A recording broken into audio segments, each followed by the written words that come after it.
بسم الله الرحمن الرحيم.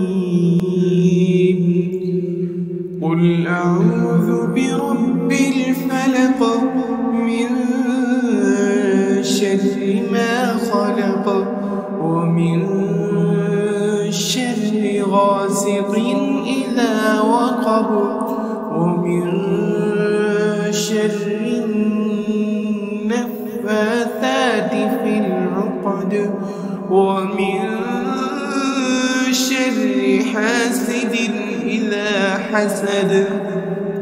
قل أعوذ برب الفلق من شر ما خلق ومن شر غاسق إذا وقب ومن شر النفاثات في العقد ومن شر حاسد إذا حسد.